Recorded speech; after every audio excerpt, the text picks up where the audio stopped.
여러분, 오늘은요 사순절 넷째 주일입니다. 사순절은 교회력 안에서 매우 특별한 시간이지요. 사순절 동안 우리는 우리의 모습을 돌아보면서 회개와 절제와 자기의 성찰의 자리로 이끌어 가게 됩니다. 그 사순절의 기간에 한가운데 놓여있는 오늘 사순절 넷째 주일은 회개가 결코 어둠으로 끝나는 것이 아님을 우리 가운데 보여줍니다. 하나님께로 돌아가는 길 끝에는 정죄가 아니라 은혜가 있음을 기억하고, 눈물의 끝에는 회복이 있으며 광야의 끝에는 잔치가 있다는 것을 오늘 말씀을 통하여 보여주는 것입니다. 그래서 사순절 넷째 주일의 설교는 단순히 우리가 더 회개하고 더 반성하며 더 잘 삽시다 라는 것으로 끝나는 것이 아니라, 오히려 주님께로 돌아오십시오, 아버지께서 기다립니다 라고 외치며 선포하는 오늘의 하루가 되어야 합니다. 오늘 우리가 읽은 누가복음 15장에 돌아온 탕자의 비유는 바로 그 복음의 중심에서 하나님은 그 말씀 가운데로 우리를 데리고 가십니다.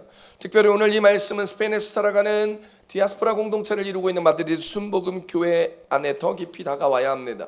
디아스포라의 삶은 본질적으로 낯섦의 삶입니다. 익숙함이 아니라 모든 게 낯선 것이죠. 언어가 익숙하지 않고, 제도가 낯설고, 문화가 낯설고, 사람들과의 정서와 관계 맺는 방식도 다름으로 인하여 우리의 삶이 늘 불편하고 안정적이지 못한 것처럼 여겨집니다. 어떤 분은 스페인에 온 지 오래되었는데 나는 아직도 이곳에 완전히 속하지 못한 사람 같다 라는 말씀을 하는 어르신의 이야기를 들은 적이 있습니다. 또 어떤 분은요, 경제적인 이유로, 또 어떤 청년은 학업 때문에, 사역 때문에, 혹은 자녀들의 미래 때문에 이 땅에 우리가 와서 살아가고 있지만 마음 한구석에는 늘 설명할 수 없는 상실감이 자리 잡고 있습니다. 우리 교회 성도 중에 하나는 나는 한국 사람인데, 한국에서 살고 싶은데 언젠가는 한국에 돌아가야 되지 않을까 생각합니다 라고 말하는 것도 들은 적이 있습니다. 집은 있는데 이 땅이 고향 같지 않고, 사람은 많은데 외로움 가운데 느껴지며, 바쁘게 사느라 우리의 마음은 늘 허전하고 비어 있습니다. 우리는 이 땅에서 일하고 공부하며 자녀를 키우고 살아가지만 어떤 날은요, 영원히 먼 나라에 와 있는 것처럼 느껴지고, 정말 익숙하지 않은 것들로 가득 차 있는 것처럼 경험됩니다. 사실 성경은 인간의 상태를 떠남이라는 단어로 설명합니다. 그래서 예수님은 계속해서 예수님이 십자가에 지기 전에 자신의 떠남, 삶의 떠남, 이 땅에서 떠남을 주제로 설교하셨습니다. 하나님을 떠난 인간, 말씀을 떠난 마음, 은혜를 잊어버린 신앙, 자기 힘으로 살아보려고 하는 교만, 그것이 바로 성경이 이야기하는 죄의 핵심입니다. 죄는 단순히 도덕적인 실수 몇 가지를 말하는 것이 아닙니다. 죄는요, 아버지의 집을 떠난 것이 죄라고 이야기합니다. 죄는 하나님 없이도 살 수 있다고 믿는 것이 죄라는 것이죠. 죄는 내가 내 인생의 주인으로 내 마음대로 살아가고 있는 것을 죄라고 성경은 이야기하고 있습니다. 그래서 오늘 우리가 읽은 누가복음 15장의 성경 본문에서 둘째 아들이 아버지의 유산을 요구하는 이 장면은 단순히 자기의 분깃을 달라는 경제적인 요구가 아닙니다. 그것은요, 아버지와 아들의 관계를 파괴하는 것입니다. 사실 이 말은 어떤 의미냐면, 아버지, 당신이 살아계셔도 내게 중요한 것은 당신이 아니라 당신이 가지고 있는 것뿐입니다. 어차피 내게 줄 거 먼저 주세요 라고 말하는 것과 같은 거예요. 완전 싸가지 없는 말이죠. 아버지가 극대노하고 빈털터리로 어쩌면 쫓겨날 수도 있는 말입니다. 그런데 놀랍게도 이 아들의 모습이 우리의 모습일 수 있습니다. 우리는 하나님을 사랑한다고 말하지만 때때로 하나님이 우리에게 필요한 것이 아니고 하나님이 주시는 것이 필요합니다. 하나님이 주시는 안정, 하나님이 주시는 삶의 형통, 하나님의 보호하심, 하나님의 응답, 하나님의 축복, 그리고 하나님이 어려운 문제를 해결하는 그 해결자의 능력을 원할 때가 있습니다. 하나님을 섬긴다고 하면서도 결국 내 삶을 내가 원하는 방향으로 소유하며 통제하고 싶어하는 자기 주권의 삶인 것이죠. 사랑하는 성도 여러분, 우리가 원하는 그 모든 것을 우리 하나님은요, 하나님을 사랑하는 자에게, 하나님을 경외하는 그 사람에게 다 주신다 하셨습니다. 하나님을 경외하면 그 보상이 넘치도록 그 인생에 주어지는 것이죠. 잠언서 22장 4절 말씀입니다. 함께 봅니다. 잠언서 22장 4절 말씀입니다. 시작. 겸손과 여호와를 경외함의 보상은 재물과 영광과 생명이니라. 아멘. 하나님을 경외하는 자에게 하나님께서 보상으로 주시는 것이 그토록 우리가 원하고 있는 축복, 형통, 물질, 영광, 장수, 이런 것들이라는 것입니다. 그것을 원하는 것이 아니라 하나님을 사랑하고 하나님을 경외하기만 하면 하나님께서 그것을 보상으로 주시는 삶. 오늘 말씀은 아버지 안타까운 마음이 들어 있습니다. 그런데 그 아버지 안타까운 마음은 집 나간 둘째 아들만을 향해 있는 것은 아니지요. 집안에 있는 큰 아들 이야기도 함께 나오면서 많은 사람들이 이 본문을 읽을 때 둘째 아들이 탕자라고만 생각하지만 예수님은 사실 이 두 아들 모두를 잃어버린 자라고 말씀하고 계십니다. 한 아들은 집 밖에서 잃어버렸고 다른 한 아들은 집 안에서 마음을 잃어버렸습니다. 둘째는 집 밖에 나가 길을 잃어버렸고 첫째는 집 안에서 마음을 잃어버렸습니다. 둘째는 노골적으로 아버지에게 재산을 요구하고 떠났고 첫째는 남아있지만 사랑 없이 남아있었습니다. 둘째는 쾌락과 방탕의 길을 떠나 그 삶을 놓쳐버렸고 첫째 아들은 공로와 자기 의로 삶의 길을 잃어버렸습니다. 그러므로 이 말씀 앞에서 우리는 단지 둘째 아들처럼 살지 말아야 되겠다, 빨리 하나님 앞에 돌아와야 되겠다라고 끝낼 수는 없습니다. 우리는 물어봐야 합니다. 우리의 삶에 오늘 설교를 통해서 질문해야 됩니다. 나는 둘째 아들처럼 살지 말아야지가 아니라 나는 지금 어디에 있는가라는 것입니다. 나는 아버지의 집을 떠난 둘째 아들의 삶을 살아가고 있는가, 아니면 나는 아버지의 집안에 있다고 하면서도 잔치에 들어가지 못하는 큰아들의 삶인가라는 것입니다. 오늘 우리 교회 안에서 우리들은 이 두 모습이 함께 존재하지요. 어떤 이들은 너무 지쳐서 상처받아서 먹고 사는 문제에 짓눌려 있어서 신앙의 자리에서 멀어졌습니다. 여러 가지 이유로 하나님을 멀어져 간, 먼 길로 간 성도들이 있지요. 예배를 드리지만 마음은 떠나 있습니다. 기도는 형식이 되었고 말씀은 더 이상 가슴을 흔들지 못합니다. 또 어떤 이들은요, 오랫동안 교회에 충성하였습니다. 오랜 기간 직분을 받고 섬겼습니다. 교회를 지켰고 봉사했고 헌신했습니다. 그런데 어느 순간 마음에 서운함이 쌓입니다. 왜 저 사람은 저렇게 쉽게 사랑받지? 왜 나는 이렇게 오래 수고했는데 인정받지 못하지? 왜 하나님은 내 수고보다 다른 사람의 회복을 더 기뻐하시지? 라는 비교 우위의 신앙으로 말미암아 짓눌리고 속상해하고 시험 들고 상처받는 사람들이 많습니다. 둘째 아들의 문제는 명백해 보이지만 첫째 아들의 문제는 경건이라는 옷을 입고 있어서 우리의 눈에 잘 보이지 아니하고 우리가 첫째 아들인지 생각하지 못할 때가 너무나 많습니다. 그러나 예수님은 두 사람을 향하여 동일하게 얘기합니다. 너희 둘 다 아버지의 마음으로 아버지의 집에 돌아와야 한다고 말이죠. 사순절은 바로 그 돌아옴의 계절입니다.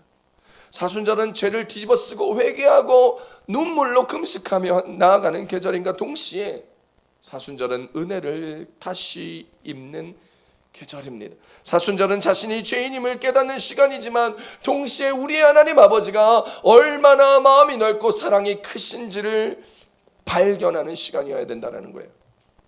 이 땅에서 정말 회복해야 할 것은 단지 삶의 안정, 평안한 여유가 아닙니다. 진짜 회복은 아버지의 집으로 돌아가는 것입니다. 멀리 떠나 있어 방황하고 있는 자들이 돌아와야 함과 동시에 아버지의 집에 머물러 있으나 마음이 떠나고 예배가 되지 않고 기도가 떠나 아무런 영광의 자리에 있지 못하며 어떤 것도 은혜를 누리지 못하는 첫째 아들과 같은 삶에서 돌아와야 하는 것입니다. 교회의 진짜 부흥은 사람 수가 늘는 것이 아니라 잃어버린 자가 돌아오고 머물러 있던 자의 마음이 새로워지며 공동체가 아버지의 기쁨에 참여하는 것입니다. 오늘 이 시간 주님께서 먼 나라에 있는 우리의 영혼을 다시 아버지의 집으로 이끌어 주시기를 축복합니다. 오늘 그 말씀, 오늘 이 말씀이 우리에게 주시는 은혜는 무엇일까요? 첫 번째입니다. 돌아오는 자를 향해 먼저 달려오시는 아버지의 은혜라는 것입니다. 따라합시다. 돌아오는 자를 향해 먼저 달려오시는 아버지의 은혜. 누가복음 15장 20절 말씀 함께 읽어봅니다. 시작. 이에 일어나서 아버지께로 돌아가니라. 아직도 거리가 먼데 아버지가 그를 보고 측은히 여겨 달려가 목을 안고 입을 맞추니. 아멘. 여러분, 오늘 우리가 읽었던 누가복음 15장 이 말씀, 여러분 돌아온 탕자 이야기는 너무나 잘 아는 본문입니다. 돌아온 탕자라는 타이틀을 가진 이 본문의 말씀은 많은 설교를 들어봤을 뿐만 아니라 교회 안에서 성극이나 예화로 참 많이 보고 들었던, 쓰였던 이야기입니다. 이 이야기의 첫 장면이 매우 충격적이죠. 둘째 아들이 아버지에게 이렇게 이야기합니다. 누가복음 15장 12절 상반절입니다. 시작. 그 둘째가 아버지에게 말하되 아버지여 재산 중에서 내게 돌아올 분깃을 내게 주소서 하는지라. 이렇게 읽으시면 안 돼요. 다시 큰 소리로 시작. 그 둘째가 아버지에게 말하되 아버지여 재산 중에서 내게 돌아올 분깃을 내게 주소서 하는지라. 아멘. 앞에서도 설명했지만 당시 문화에서 이것은 단순한 유산 분배를 앞당겨 달라는 요청이 아닙니다. 사실상 아버지와의 관계의 단절, 아버지 당신은 내 삶의 중심이 아니라 지금 내가 원하는 것은 당신이 가지고 있는 그것입니다. 당신과 함께 사는 것이 내게 중요한 것이 아니라 당신이 가지고 있는 내 몫을 내가 받아서 내 마음대로 내 방식대로 살고 싶습니다라는 둘째 아들의 뜬금없는 선포입니다. 유산은 보통 아버지의 죽음 이후에 분배되지요. 고대근동의 역사에서는 아버지가 죽은 후에 장자는 다른 아들보다 2배의 몫으로 받게 되어 있어 아버지의 죽음까지는 모든 자녀들이 아버지의 그늘 밑에서 살았어야 했습니다. 그렇기 때문에 이 말은 관계적으로 보면 아버지 당신 이제 내게서 죽은 것과 진비와 마찬가지입니다. 그러한 말입니다. 아버지 입장에서는 엄청난 충격의 말이지요. 그런데 이 모습은 우리의 모습과 같습니다. 우리의 죄악의 모습과 같다는 거예요. 왜냐하면 죄는 언제나 이렇게 시작합니다. 죄는 언제나 우리와 하나님과의 관계보다는 하나님에게서 나오는 것에 더 관심을 갖는 데서부터 출발합니다. 죄는 하나님의 존재보다 하나님으로부터 나오는 나의 먹거리, 내가 얻게 될 이익을 바라보게 될 때 보암직도 하고 먹음직도 하고 탐스러운 것에 우리의 초점이 맞춰질 때 죄는 시작되는 것입니다. 하나님이 아니라 자유를 원하고 하나님이 아니라 소유를 원하고 하나님이 아니라 내 마음대로의 삶을 원합니다. 인간은 오래전 에덴 동산에서부터 똑같은 죄를 범했습니다. 하나님과 함께 살고 하나님과 함께 동행하는 기쁨보다 하나님 없이 하나님의 말씀에 불순종하더라도 그저 내가 원하는 선악을 스스로 결정하는 독립된 삶을 더 원했습니다. 하나님의 말씀의 순종보다는 내 뜻대로의 내 삶의 방식을 유지하는 것이 더 중요했습니다. 그래서 아담과 하와는 죄를 짓게 되었고 에덴 동산에서 쫓겨나게 되었던 것입니다. 그런데 우리는 여기서 주목해야 될 한 장면이 있습니다. 아버지는 그 요구를 듣고 아들을 즉시로 쫓아내지 않았습니다. 꾸짖지도 않으셨습니다. 내쫓지도 않으셨습니다. 본문은 담담하게 이야기합니다. 재산을 각각 나누어 주었더니. 여러분, 이 장면에서 하나님 아버지의 마음이, 그 사랑이, 그리고 그 자비가 얼마나 큰지를 우리 가운데 보여주며 하나님이 엄청나게 인내하고 있구나라는 것을 생각해 볼 수 있습니다. 하나님은 인간을 강아지처럼 목에 줄을 묶어 끌고 다니며 이리저리 마음대로 뜻대로 행하며 우리를 데리고 다니시기를 원하지 않습니다. 우리를 그렇게 살게 내버려 두지 않으십니다. 하나님은 인간에게 자유의지를 주셨습니다. 인간은 늘 자신의 뜻대로 선택할 수 있도록 허락받았습니다. 물론 그 자유는 때때로 인간의 삶을 파멸로 이끌기도 합니다. 그러나 그 자유의 허용 속에서 하나님의 목적은 그들의 파멸과 실패와 무너짐이 아니라 회복이라는 것을 우리는 기억해야 합니다. 하나님은 인간이 떠나는 순간에도 완전히 포기하지 않으십니다. 이것이 하나님의 방식입니다.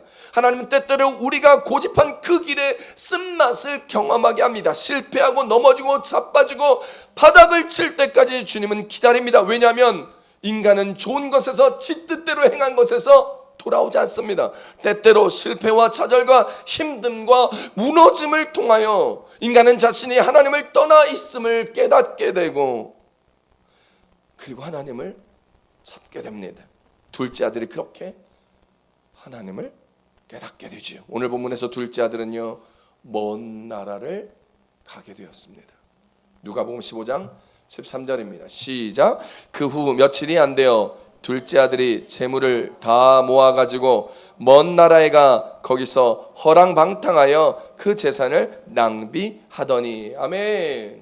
재산을 받아 며칠 되지 않아 재물을 다 모아서 먼 나라에 가서 허랑방탕하게 낭비하였다라고 얘기하는 거예요. 누가복음은 이 먼 나라라는 것을 이야기하며 단순히 지리적으로 거리가 멀다라는 것을 말하지 않습니다. 바로 그 지리적 이상입니다. 바로 여기서는 영적인 거리를 상징합니다. 아버지로부터 멀리 떨어진 곳, 아버지와 관계가 끊어진 곳, 아버지의 보호가 없는 곳, 아버지의 간섭이 닿지 않는 그곳, 바로 정체성을 잃어버린 그곳을 이야기합니다. 그 먼 곳으로 떠나갔다 성경은 이야기하며 그 먼 곳에서 아버지의 영향력이 전혀 없는 그곳에서 자기 마음대로 허랑방탕하게 살아가며 재산을 낭비합니다. 처음에는 자신의 삶이란 이유로 자유처럼 느껴졌겠지요. 열심히 살았겠죠. 술도 마시고 도박도 하고 여자도 만나고 여러 일들을 허랑방탕하게 했겠지요. 아버지의 간섭도 없으니, 몇 시까지 들어오라는 통금도 없으니, 규율도 없고 자기 마음대로 돈을 다 쓸 수 있는 무한대의 카드를 갖고 있으니 세상은 얼마나 풍요롭고 좋아 보였겠습니까? 그렇게 세상은요, 언제나 그렇게 떠남을 해방처럼 포장합니다. 네 인생은 이거야. 네가 하고 싶은 대로 해. 참지 마. 즐겨. 금요철에 야 불금인데 무슨 금요철야를 가. 놀아야지. 디스코텍 가야지. 술 먹어야지. 할 일이 얼마 많은데. 영화 봐야지. 드라마 봐야지. 케이팝 봐야지. BTS 마드리드 온대. 교회는 무슨 교회야. 라고 이야기합니다. 그러나 죄가 주는 자유로 말미암아 사람에게 하나님으로부터 멀어짐을 이끌어냅니다. 하나님의 품을 떠난 자유는 결국 자기를 잃어버리는 족쇄가 되고 자기 인생의 사슬이 되어버리는 거죠. 둘째 아들은 돈이 있었을 때 친구도 있었고 즐거움도 있었고 쾌락도 있었고 인생의 기쁨도 있었고 웃음도 있었고 자기 뜻대로 원하는 선택을 할 수 있는 선택권도 있었습니다. 하지만 재산이 없어지고 나니까, 큰 흉년이 들고 나니까 그를 붙들어줄 친구도 없었고 지켜줄 재산도 없었고 버텨줄 기반도 없고 힘도 없게 되었습니다. 그렇습니다. 여러분, 죄는 그렇습니다. 늘 죄는 그렇습니다. 처음에는 죄는요, 넉넉한 것처럼 우리를 유혹하고 시작하지만 죄를 짓게 되면 많은 것을 누릴 수 있게 되고 넉넉하게 살 수 있을 것 같이 이야기하지만 죄의 마지막은 사람을 텅 비게 만듭니다. 그래서 본문은 죄의 마지막, 그의 마지막을 궁핍한지라라고 설명합니다. 누가복음 15장 14절입니다. 시작. 다 없앤 후 그 나라에 크게 흉년이 들어 그가 비로소 궁핍한지라. 죄는요, 이 죄를 지면 넉넉한 것 같지만 죄를 지면 우리의 마음이 궁핍해집니다.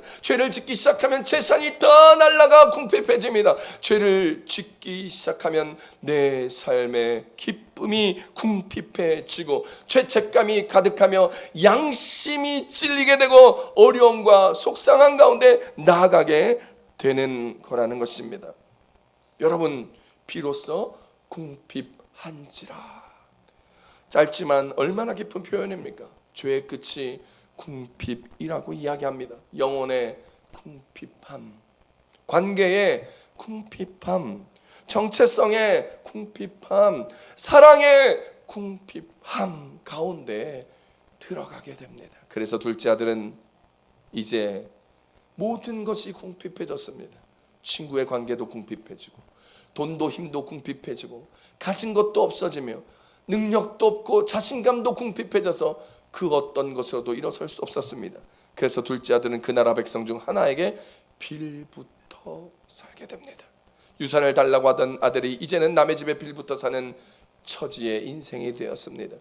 아버지 집에서는 아들이었는데 먼 나라에서는 궁핍해지고 거지 신세가 되고 말았습니다. 돈도 없고 도와주는 사람도 없고 거지 신세가 되자 그는 유대인들이 그렇게 싫어하고 부정하게 여기는 돼지를 치는 일을 하게 됩니다. 유대인에게 돼지는 부정한 동물이죠. 먹어서도 안 되고 만져서도 안 되고 가까이 해서도 안 되는 부정한 동물입니다.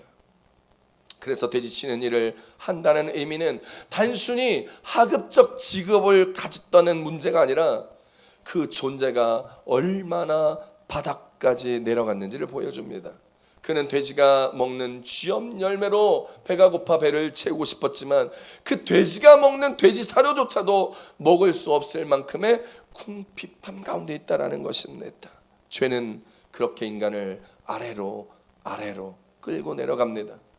죄는 마음을, 심령을, 양심을, 상황을, 모든 우리의 인생의 조건을 바닥까지 끌고 내려가 바닥에 부딪히게 합니다. 죄의 비극은 단지 도덕적 실패가 아니라 하나님의 형상으로 지음받은 존재가 자기 존엄을 잃어버리고 빛을 발하지 못하는 죄에 속한 자가 되어버리는 데 있습니다. 그런데 바로 그 자리에서 엄청난 전환점이 일어납니다. 성경에 놀라운 이야기를 하죠. 이에 스스로 돌이켜라는 말이 나옵니다. 누가복음 15장 17절의 말씀입니다. 시작. 이에 스스로 돌이켜 이르되 내 아버지에게는 양식이 풍족한 품꾼이 얼마나 많은가. 나는 여기서 줄여 죽는구나. 아멘. 이에 스스로 돌이켜라고 얘기합니다. 여러분, 이것이 회개의 시작입니다. 이 돌이킴이 인생의 터닝 포인트입니다. 회개는 먼저 환경이 바뀌는 데서 시작하지 않습니다. 여러분, 회개가 다른 집으로 이사 간다고 죄가 없어질까요? 회개가 다른 곳으로 나간다고 없어질까요? 그렇지 않습니다. 회개는 그 마음이 깨어나는 것에서부터 시작됩니다. 둘째 아들이 변화의 첫걸음을 내딜 수 있었던 것은 누군가 그를 강제로 끄집어내었기 때문이 아닙니다. 그가 스스로 자기 상태를 돌아보고 스스로 자기 연면에 빠지지 아니하고 자기에게 객관적으로 하나님 앞에 서기 때문입니다. 회개란 자기 상태를 진실하게 보는 것입니다. 내가 어디서부터 잘못되었는가?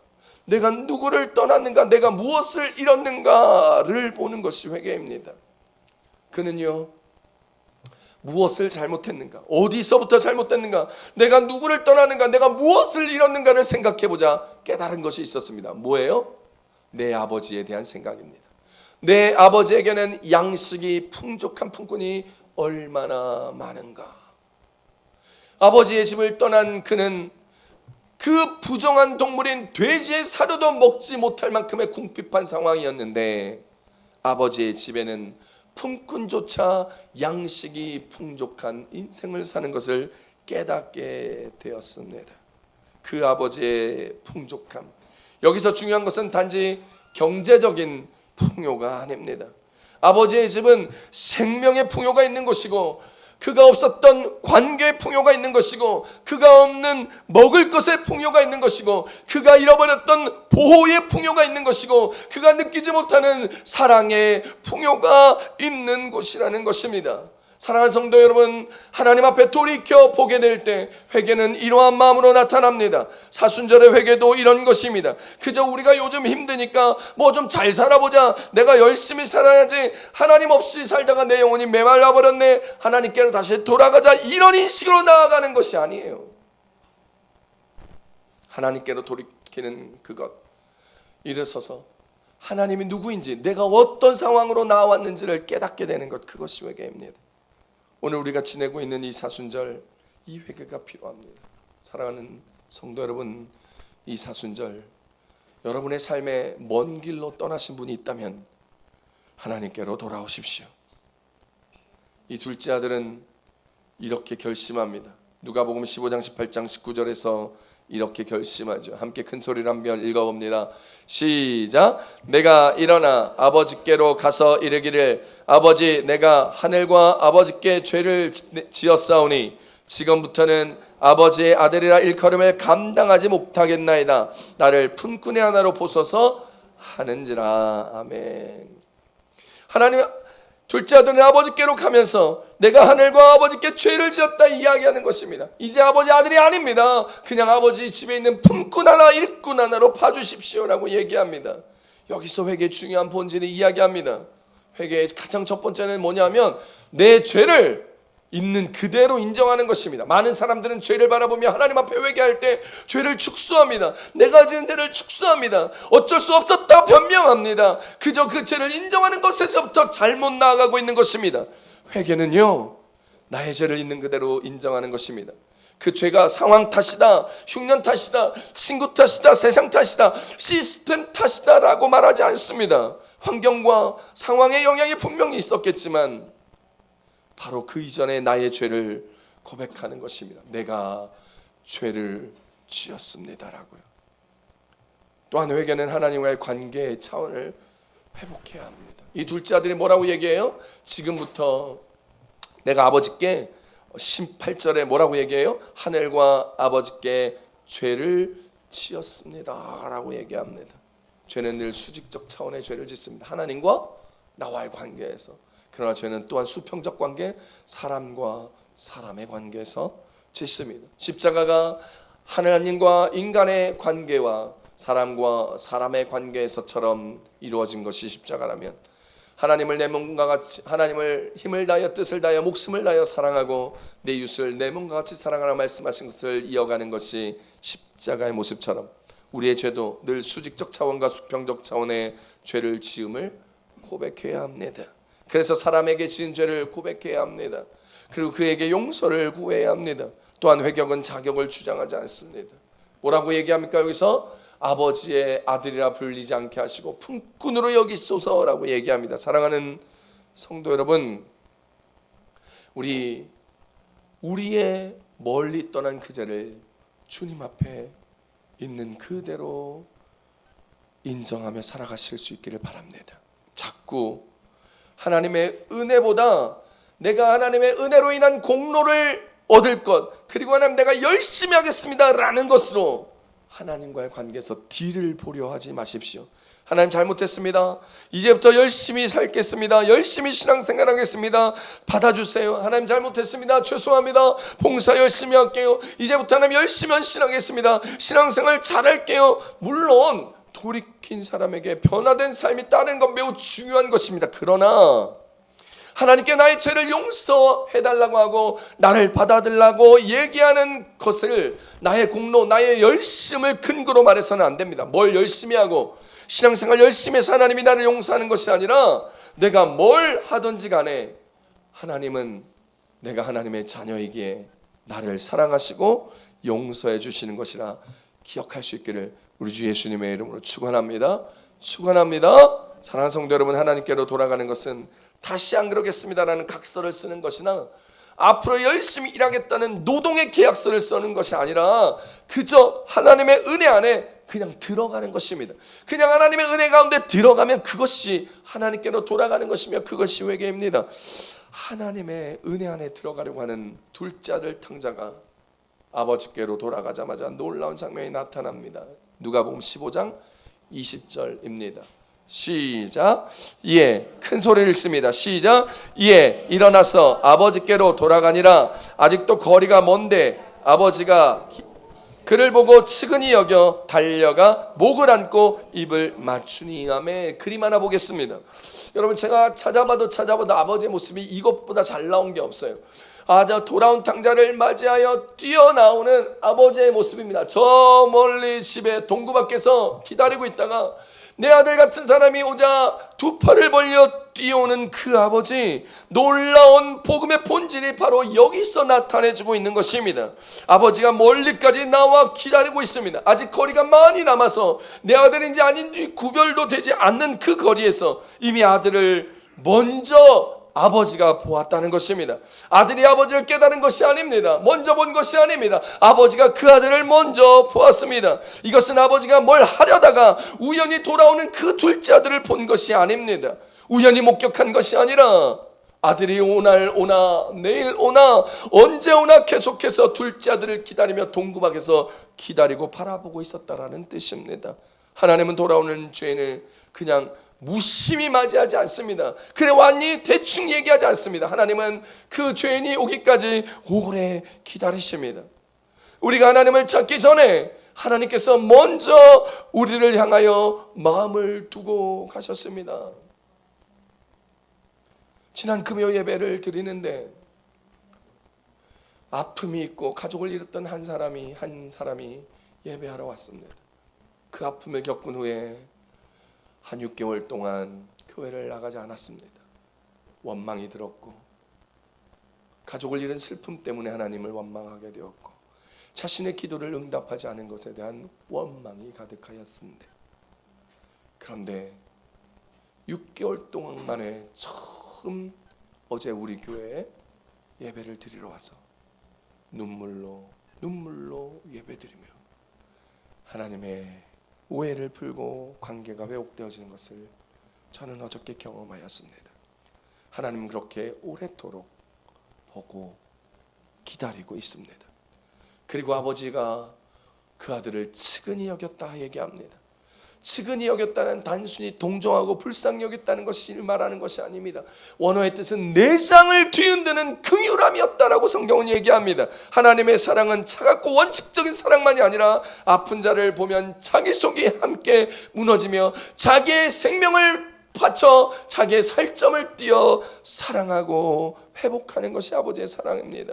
아버지는 달려갔습니다. 여러분 고대근동의 역사에서요 성인이 달려가는 것은 말도 안 되는 것입니다. 여러분 우리 조선시대에 여러분 양반은 절대 뛰어가면 안 됩니다. 비가 와도요 걸어서 집에 갔습니다. 체면 때문이었죠. 당시 아버지가 달려오려면 옷자락이 거쳐져야 되고 다리가 다 드러내야 합니다. 그래서 매우 파격적이고 수치스러운 행동으로 여겨지는 것이 바로 다 큰 성인이 달려가는 것이었습니다. 그런데 아버지는 자신의 체면보다 자신이 사람들에게 수치를 당할 것으로 걱정하는 것보다 돌아오는 아들을 맞이하는 것이 더 중요했습니다. 그 아들의 회복이 더 중요했습니다.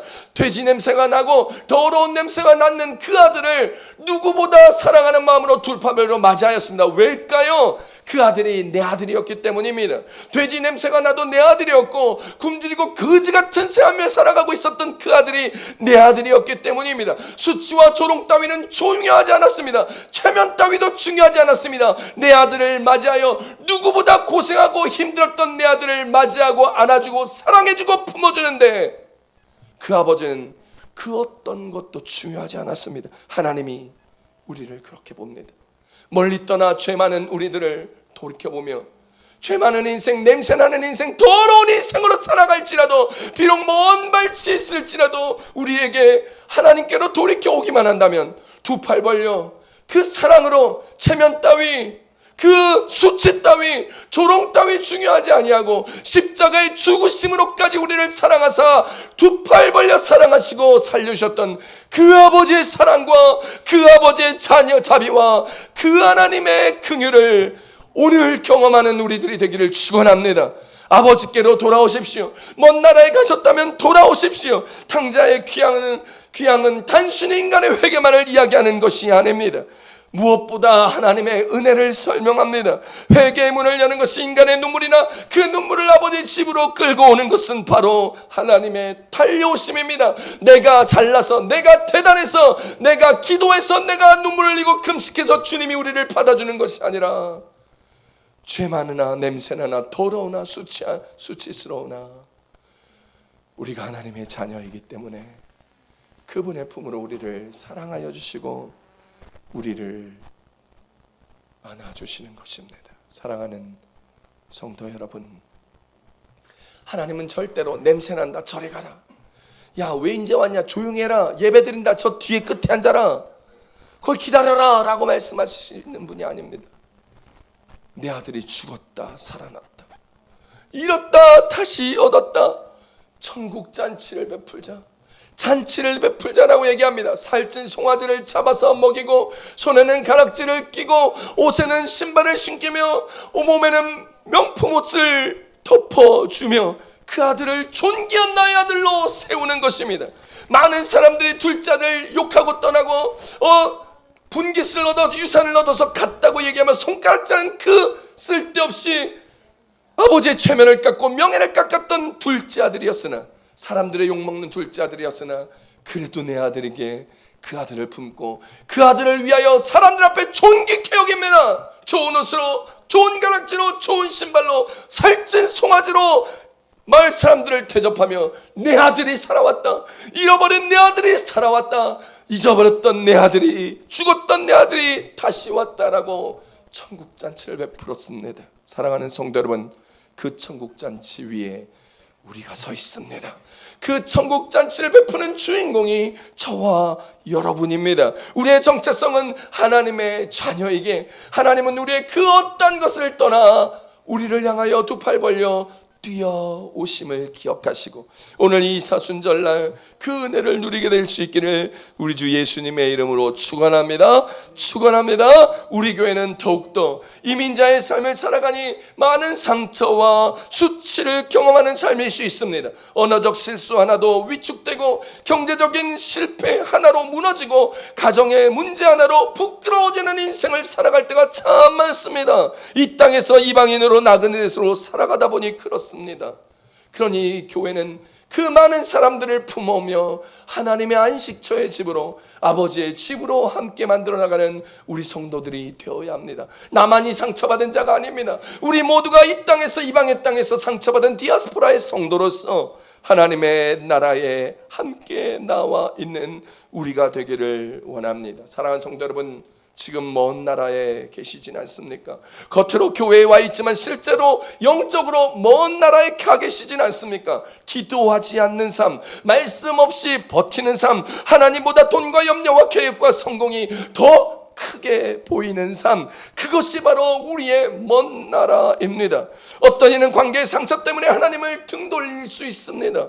어떤 이는 죄책감 때문에 하나님 앞에 못 나오는 경우도 있습니다. 어떤 이는 반복되는 죄와 습관 때문에 이제 나는 하나님 앞에 갈 수 없다 생각할 수 있습니다. 그러나 오늘 이 사순절날 성경은 우리 가운데 말합니다. 아직도 거리가 먼데 하나님 아버지가 보십니다. 그리고 우리가 아버지의 집으로 나아가는 것을 보시고 뛰어 두 팔 벌려 나와 우리를 안아주십니다. 사랑하는 성도 여러분, 여러분의 회개를 미루지 마십시오. 아버지로의 집으로 돌아가는 것을 미루지 마십시오. 당자는 돼지우리에서 오래 버티지 않았습니다. 그는 일어나 돌아갔습니다.